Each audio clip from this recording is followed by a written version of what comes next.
congratulations on being recognized by the Canadian College of Health Leaders and being the winner for the Canadian College of Health Leaders membership in the year 2021. Yes. What does that recognition mean to you both personally and professionally? That means so much. In the year 2022, August 2, one news published on CBC News. According to the CBC News report, an Indian family in Sudbury faced racist insults and a bottle throwing incident at a Starbucks. That Indian family was your family. Right. And the only reason why we decided to go in the media was for awareness piece. So, as the manager of equity, diversity, inclusion, and anti-racism at SSN, what are some of the most significant challenges you faced? First of all, the EDI and anti-racism work is so complex. So where do you start, right? And somebody like me, as I said, is so passionate. I want to boil the ocean in a day. It doesn't happen.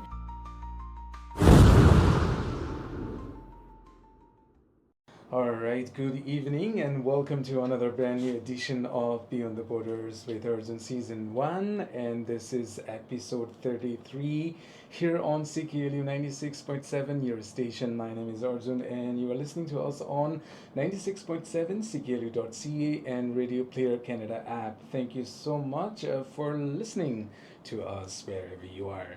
And one more time, welcome back to Beyond the Borders. Today, we are honored and privileged to be joined by an inspiring leader and a fearless advocate, a trailblazer in equity, diversity, and inclusion, none other than Miss Suchita Bali, who is making a profound impact in the fight for equity, diversity, and inclusion.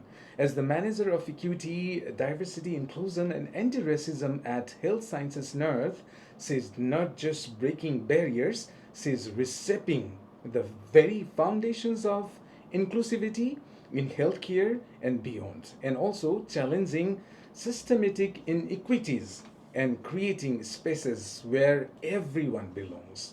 With a strong background in leadership, strategy, and digital innovation, Suchita has been at the forefront of a transformative change. From pioneering HSN's first IDEAA committee to implementing bold cultural safety and diversity programs, she is redefining what it means to create truly equitable spaces. Her mission is clear: to dismantle systematic barriers and build a future where everyone belongs. Her work goes beyond policies. It's about making a real impact, fostering, meaningful change, and building a future where equity isn't just an ideal but a lived reality. So, ladies and gentlemen, join us as we explore her journey, her vision, and the power of inclusions in shaping a better future for all. Ladies and gentlemen, please welcome my guest for today, and she is none other than Suchita Bali. Welcome to the show. Thank you so much, Arjun, for having me. Thank you so much for your time and thank you so much for your presence. Absolutely. All right, without any further ado, let's jump into the conversation, okay? Sure. You mentioned in one interview that you dreamed of leaving home and exploring life outside of India. Yeah. And Canada was your first choice. Right. You made the bold decisions to leave home and pursue an independent life in Canada. And you and your husband, Smith, arrived in Sudbury in 2005. It's been already 20 years. Yeah. What was the driving force behind this decision, and how did that dream shape the person you have become today? So how do you want to remember all this 2 decades of journey from India to Canada? Yeah, absolutely. Thank you for that question, Arjun. So the driving force behind coming to Canada, I feel like a story of my life at this point. But I grew up in India as the youngest daughter in a family of 4 girls. And right from the bat, I think it was a very strong patriarchal, community, society, and of course, as I always say, that sometimes women already have their roles defined for them. before they can even make any decisions for themselves. So my decision to leave home was actually made in 2002, not 2005. So right after graduating from high school, I wanted to live an independent life. And I always grew up listening to my dad, my family. Everyone talk about that, a girl goes from to a husband's home. And I was like, but what about our independence? So that's where it started. And right after high school, I wanted to leave home. But of course, my dad has had his apprehensions. And obviously, he wasn't very keen on it because it felt like just don't do that. So it was almost, now looking back at it, questioning the status quo, because he had my older three sisters. They were all married right after their education. So I was asking for something that was just not done before in our family, even in our extended family. So obviously the first answer was no, and it took us some while. My dad, obviously we went back and forth. It wasn't pretty at times. But then he found this college that was offering a Canadian education. So he was like, I'm not going to send you anywhere in India because it's not safe. So I was like, then I'll go abroad.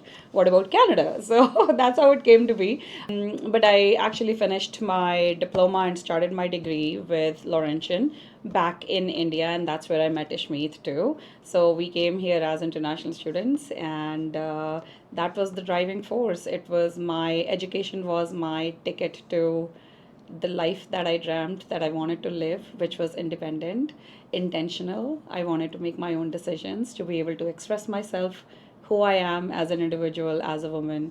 So, yeah, that was a very big driving force. How is life so far in Sudbury? It's amazing. I mean, we landed here almost 20 years ago, and looking back, of course, you're stepping into the unknown. Just like I think, like many of us, we don't have an opportunity to see what Canada is like before we decide to actually live our lives here.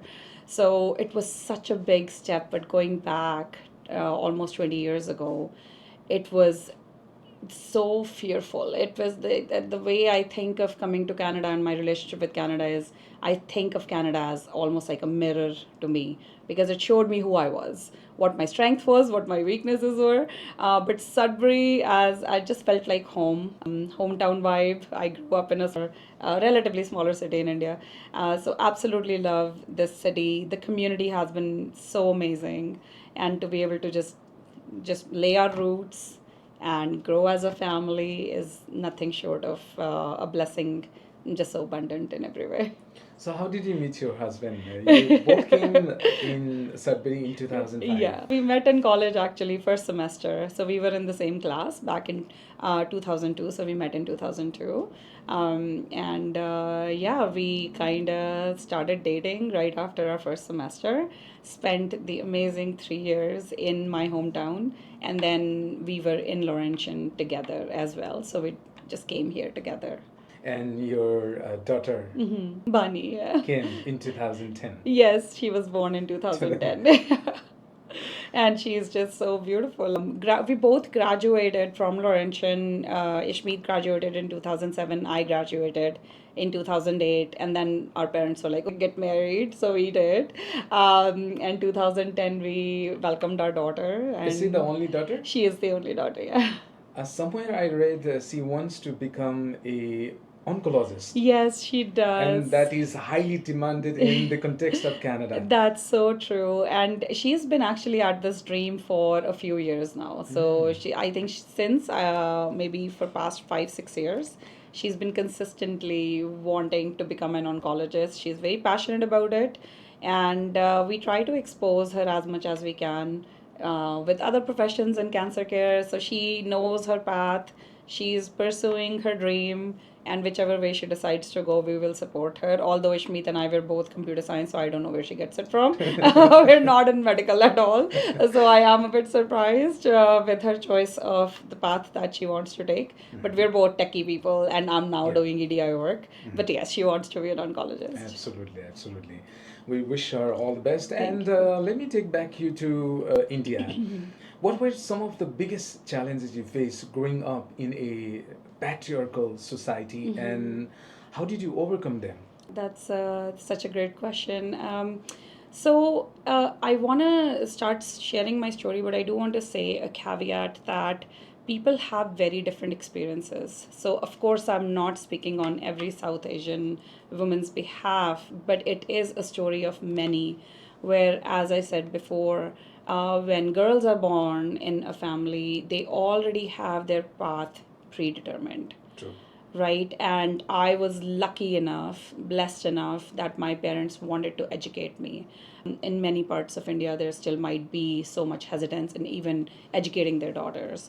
So, foremostly, I really do want to say that I think people have very different experiences. And of course, the way I was raised, as I said, four sisters, the youngest one in the family, my dad felt this immense responsibility of ensuring that we were married off to good families, we were settled just like any parent would. I don't judge him for that by any means.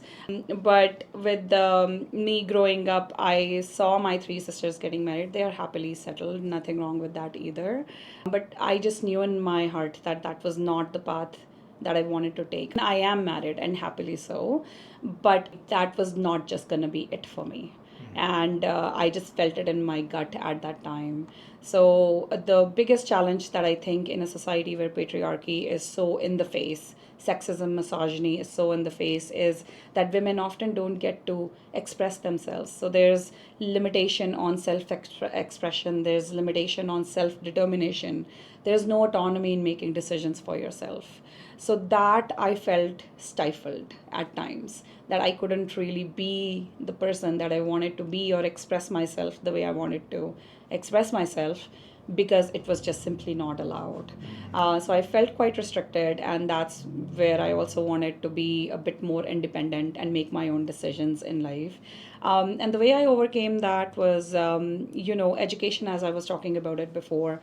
But I'm also very lucky that going back to my dad, he saw me struggle. So when we were at a point where I graduated high school and I refused to go to any local college, and I said I'm not going to college, period. I'm not. I need to leave the home. And he could see the struggle. He thought I will give up after a day or so. And so-called fight lasted for weeks, and I wasn't budging. And on top of it, girls don't speak against their dads. That's also another thing.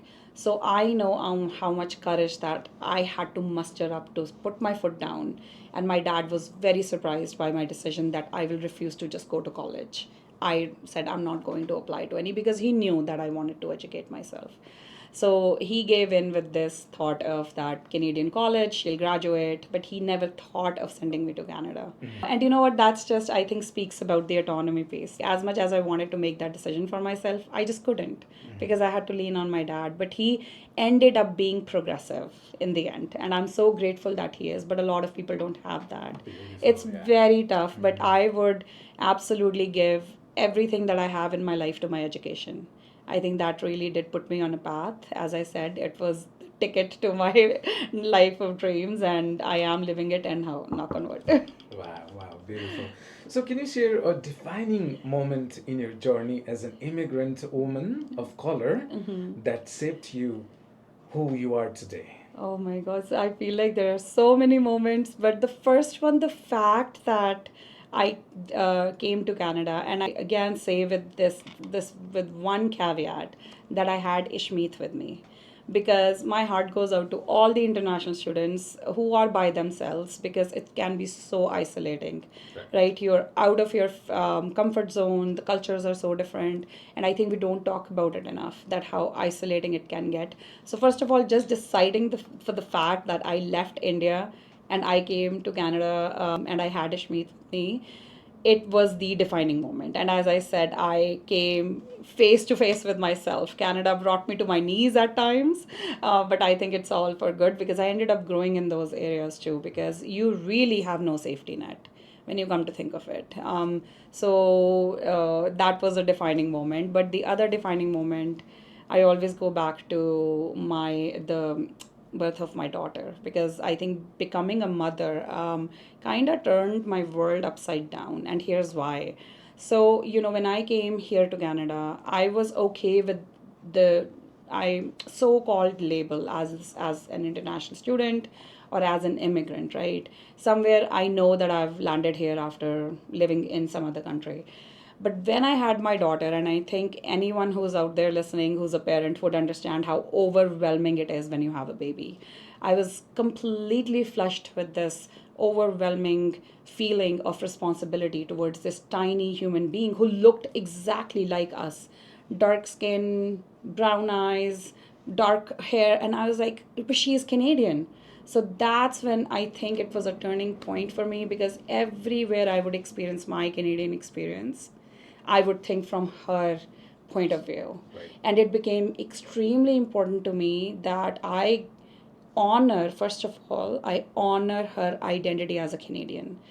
And I decided to come and live in Canada, and now she's Canadian. So that was like the first thing. But for me, everything changed professionally, personally. I started, educating myself further, as I said, just advocating for myself and so on and so forth. It became immensely important to me that I, along with my husband, give her a space where she feels proud of both worlds and not she feels like she's not a part of any. I want her to feel really part of South Asian heritage as well as her Canadian identity. So that was such a turning point for me as a mom, because I just could see the world through her eyes. And so, if Canada was like a mirror to me, my daughter actually helped me ground myself, if I could put it that way, and also helped me embrace myself, and really own up to who am I as a person. So these two pivotal moments, I think, have really turned out to be a great, great source of, push and motivation, whatever you want to call it. Everything. Yeah. All right, I wanted to once again belated congratulations on being recognized by the Canadian College of Health Leaders and being the winner for the Canadian College of Health Leaders membership in the year 2021. Yes. What does that recognition mean to you, both personally and professionally? That means so much. I mean, again, at the risk of sounding like a broken record, but along the way, sometimes I think you need that validation that you're on the right path, maybe you're doing the right thing. And the way this CCHL recognition came out to be was I started my leadership journey at Health Sciences North. So, going through that development program and then really resonating with what the CCHL is offering, even now with their leads framework, it's absolutely fantastic. I think it's so validating that, you know what, I think my point of view, the expertise that I'm bringing to the table, I think not only it's a professional push, but for somebody like myself, I think it's also at a personal level a sense of accomplishment too, that my voice also matters. I think it was really a good moment and such a nice thing to actually win. But yeah, that's what it means to me. All right, I want to take back to you in the year 2022 now. Uh-huh. In the year 2022, August 2, one news published on CBC News. According to the CBC News report, an Indian family in Sudbury faced racist insults and a bottle throwing incident at a Starbucks. That Indian family was your family. Right. Can you walk us through what exactly happened that day at Starbucks and how the situation escalated? So that it was a summer day. We were out to watch movies, and it was the three of us and our family friends. They're also husband, wife, and a daughter. They're really dear to us. So the family friend that we have, their daughter was she was starting university the same year in 2022. So after watching the movie, we thought the girls were like, we want to go get Starbucks. And we're not really into Starbucks, honestly. I make my own coffee. So we were like, okay, why not? Let's bring them to Starbucks. So we were in a really good mood, but something was off that day with that particular individual who was serving us. Very unfortunate, and I fully understand people are in very different headspaces at different times of their lives or a time of a day, whatever that situation was. But we went in, we placed an order. It wasn't a really pleasant experience to begin with, and I think it just started with a rude experience, and we really didn't think of anything like it being racist because we were still in the cafe, we were in the building. So we're just placing an order, and this individual was a little bit rude. We're like, okay, let's place the order, let's be on our merry way. And of course, by that time, we were all feeling a bit, did it have to be this way? Why can't we could have ended our evening on a better note, is what we were thinking.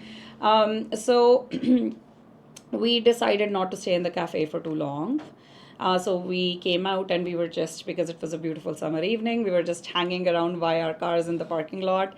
We didn't know that this individual decided to leave the premise, and she was just exiting the cafe. And at that time, for some reason, she was absolutely agitated. And there were some exchanges in the cafe as well.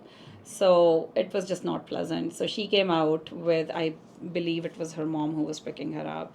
And it just escalated because she was still very upset. And it was at that time she started throwing racial slurs. My husband is a Sikh, so he wears a turban. He gets a lot of Islamophobic comments.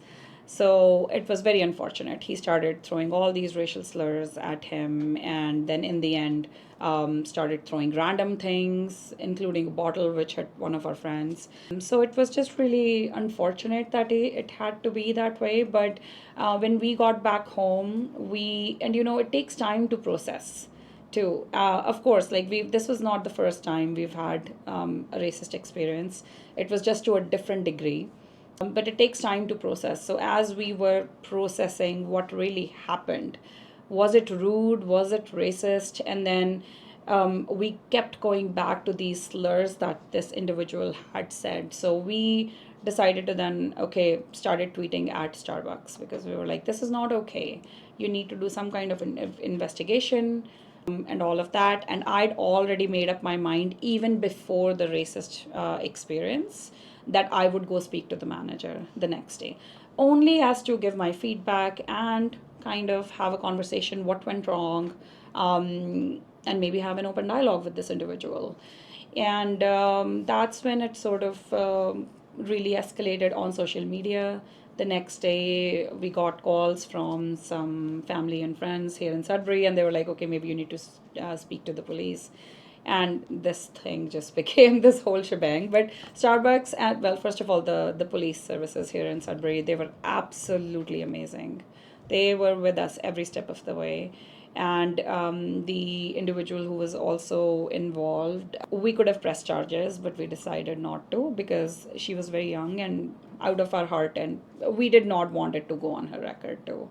But the police were with us every step of the way, which was so appreciated. Right. Because you don't know who has your back. Again, we have only friends and community members to lean on. We have no family here. My husband and I, we don't have any family here. So it's really difficult that way. And I also went to Starbucks the next day, and I spoke to one of the managers, and they were absolutely very cordial. We had an amazing dialogue. So it was pretty much, please rectify this. Tell us what kind of training and education you do with your staff, what kind of policies you have, because this is unacceptable. So we were pretty A-okay after this whole thing. And the only reason why we decided to go in the media was for awareness piece. A lot of times, what happens, and in fact, Ishmeet got so many calls, even from some of the community members, not even in Sudbury, but maybe I believe somebody from outside of Sudbury too, who practices Islam as their faith. And they were talking about how Islamophobia is such a real thing for them. And we'd already decided to go in the media by that time, only for awareness piece, because I hear this narrative a lot of time that we don't have racism in Canada. For the most part, we don't. In the face, absolutely not. So yeah, that was really something. But it also got sorted out in the end, though. All right. So, have you faced similar racial discrimination in other public places? And in addition to that, how do you usually handle such situations? That's a really good question. So, I would say that Ishmeet obviously has faced more of these experiences. But for the first time that I experienced it at the university when I was a student, I think it hit me like a truck. So my first response is that I would say my piece. So I will always be like, this is not appreciated. And this going back to almost 18 years ago when I had this experience, right? And then the first thing is, which I would like to share, is always try to say your piece, but also safety first. Because when we think of hate crimes, it can escalate in seconds. So it's always, always, always a good idea to practice judgment. Make sure you're safe. If not, remove yourself from that situation. None of the arguments or experiences are worth any harm that could happen in a situation. But if it is at a level where there's no real risk of that physical, because verbal violence has already happened, right? If somebody says a racial slur, the violence has already happened. So I usually try to give my piece. Ishmeet, on the other hand, is way more calmer. In most cases, he maintains his composure, and he would actually be more than happy to be a little bit more, on the education line. That maybe that's not what you're trying to do, or calm somebody down. Me, I will try to say my piece that it's not appreciated what you said. Absolutely not. And then I would always, always bring it up to the appropriate person who could perhaps do something about it. Right. Because I think that is an important piece as well. We don't live in isolation when we think of an institution. That's absolutely the case. But we need to start holding people and institutions also liable for the behaviors that happen on a day to day basis. Right? So I would absolutely go to the individual who I think can do something about it. So, for example, my incident at the university back then, I did go back to my professor, although nothing really happened. And that's always also a bumming part too, when you don't see something come out of it, even in form of an apology, or it could look like some kind of rectification, some kind of training and education that could be offered, or something. I think that is such a progressive way of dealing with something like this. So that's how we would deal. As I said, Ishmeet usually stays way calmer than I do at times, and he would be like, maybe that's not what you're trying to do. Let's move past it. And then he would go out and about, and me, I'll try to say my piece. But safety is always, always something very important. And I know emotions run really high. When you're in that violent situation, you can absolutely be triggered. So staying mindful can be challenging as well. I have a question like, what inspired you to pursue a career in equity, diversity and inclusion and anti-racism, and how did your previous experiences at Health Sciences North prepare you for this role? Thank you. I want to say, so I started my career at HSN in the corporate communications team. So I was working as a social media and web specialist for over 5 years. And that's when, of course, EDI and anti-racism was always on my lens because of the lived experience. And of course, I see my daughter in all spaces that I am experiencing. So this was something really, really important to me, that I try to bring any difference that I possibly can, making any space more diverse, more inclusive, and more equitable. So, with the corporate communications team, even communications as a discipline in itself can have so many facets where we can apply EDI and anti racism principles. So it really already put me in a good sort of, strategic thinking space where I could absolutely see myself leading a portfolio like this, although I never dreamt of it because it seemed like too out of reach. It's counting my stars every day. But then also I got to work on a website project for accessibility, and that also gave me a lot of appreciation for digital accessibility. So I was already doing some advocacy work, maybe not exactly for anti-racism, but working in that digital accessibility space gave me so much appreciation for inclusion itself. So it really prepped me for this role now, because for accessibility we have acts and laws and legislations. Same thing for EDI. We have acts and laws and legislations for human rights code, for example, and so on and so forth. So I was already doing that, but for accessibility, which prepped me for this work.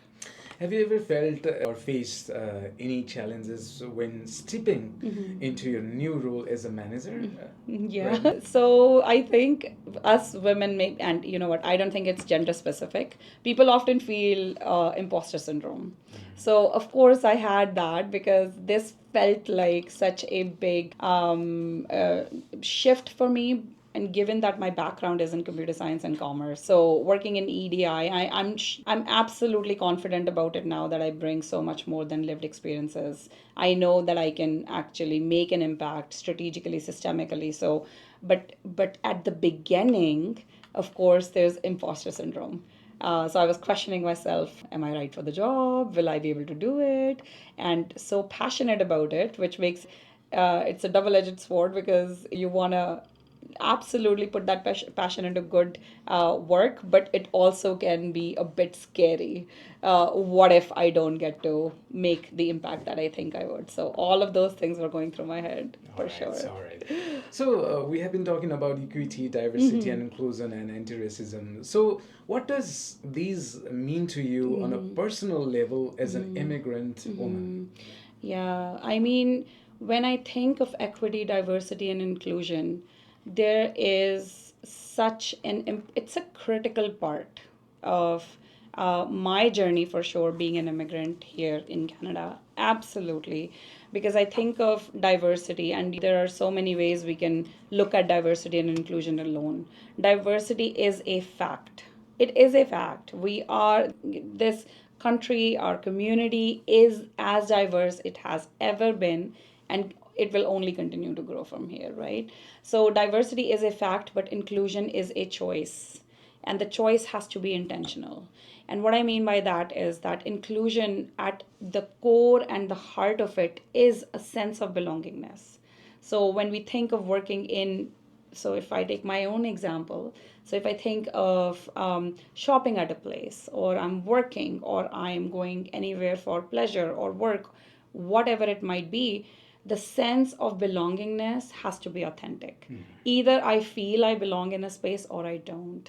So that is such a critical part. But when I add the another layer of my daughter who is a Canadian, but at times is might be seen as an immigrant because of the skin of her color, right? So those are the narratives that I really passionately feel that we need to challenge. And equity is all about the fair access, because equity is not equality. First of Right. all, it's not about giving the same solutions to everyone, Right. because people have so many different backgrounds they come from, and therefore they need a little bit of that intentional solution providing. So as an immigrant, as a mother who's raising a young woman of color in Canada as a Canadian, this means so much to me at so many different levels for sure. All right. What inspired you to launch HSN first ever IDEAA committee, and how do its initiatives empower employees on one hand and on the other hand patients and families alike? So the EDI and anti-racism work at foremost is a systemic work. So HSN is an organization in the healthcare system. But first of all, there are so many other systems that exist, like educational system, political system, or legal system, and there are so many systems that exist already. It has to be a collective effort. So, me, for example, when I think of me leading the EDI IDEA work at HSN, it's only going to go so far because I can bring my strategic thinking, but it also has to be informed by lived experiences. So, the committee is so critical because the committee has diversity on two sides. It has diversity on intersectional identities, so people belonging to SLGBTQI plus, from immigrants, from people of color, practicing different religions, even on their immigration status, whether PR or international student or what have you. So that intersectional identity is absolutely on the committee for sure. But then there's also diversity in different professions, because HSN is a tertiary academic research hospital, which means we have learners, volunteers, researchers walking through the doors, and we also have a patient and family advisor too. So it was really important to me as the manager and the chair of the IDEA committee that all the voices are represented in one way, shape, or another. because it is a collective effort, and therefore we need to be moving forward in a direction that is informed by lived experiences, and lived experiences including professional experiences. And with this work we can then think of a future state that's co-created, not just validated by the committee, but co-created in a way where the people who are coming to HSN in a professional capacity, but also the patients and families, because we exist to serve them. So their psychological cultural safety is that much important. So therefore this IDEAA committee is so critical in anything and everything that comes out of my portfolio. All right. So, as the manager of equity, diversity, inclusion, and anti-racism at SSN, what are some of the most significant challenges you faced or organization faced in promoting systematic change, meaningful EDI, and anti-racism efforts, and at the same time, how have you addressed them so far? So the biggest challenge, in my opinion, is there are two side. I'll give a layered answer in two different ways. So first of all, the EDI and anti-racism work is so complex. So where do you start, right? And somebody like me, as I said, is so passionate. I want to boil the ocean in a day. It doesn't happen. So first of all, it's step by step. While we're trying to minimize all the challenges related to EDI that are happening across the board. So it's almost, the question becomes, where do you start? Right? And having positions like mine, for example, at the hospital is the first right thing to do. So I am so happy that our organization has made social accountability as a mandate. We are moving in a direction that's really important. And the other side of the thing is that we also have to recognize that healthcare is also a public sector, which means that the resources are always going to be or at a sparse end. So I'm a team of one with the IDEAA committee. I feel like they are my extended team. Very well supported though, but it again feels like, I need more. And of course, it will come with time, but there's a little bit of where do we start? It's so complex, and that's why the IDEAA committee is so important, because they help us decide which step we take at what time and how do we prioritize stuff. And then the other side is, of course, running on the resources that are available, and at times there are challenges with that, but we make do what we can with what we have. And I think we've made some progress. It may look tremendous to some, may not look tremendous to some, but I think steps, even small, absolutely lead to big changes. So we're on the right path for sure. Yeah, absolutely, almost at the end. So, what keeps you motivated in this work, and especially when progress feel slow or difficult? Sometimes feel like going push back or something like that. So for me personally, I think of my family for sure, my daughter, my friends' kids who are in the same boat.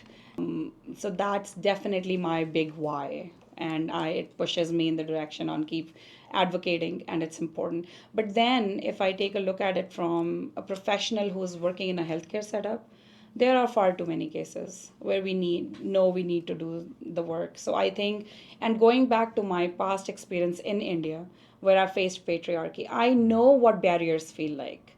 So this is also as much professional, it's very personal to me too, because I know what it feels like to be in spaces that are exclusionary, that are not inclusive, that are not equitable. So just by the means of maybe who I am as a person, I think this is very important to me. Beautiful, beautiful. So, what advice would you give to the one who are listening to us all over the world, to the young women, especially those from marginalized backgrounds who are striving to break barriers? Oh, so what I would say to them is, if you are an immigrant, I want you to know that immigration is a two-way road. Don't ever feel that you're the only one who's getting the benefit by being here in Canada. It's so amazing for Canada that you chose Canada as your place to be. And it is your choice, and you have all the right to make that choice. And Please remember that. And also remember that you are contributing to the economy.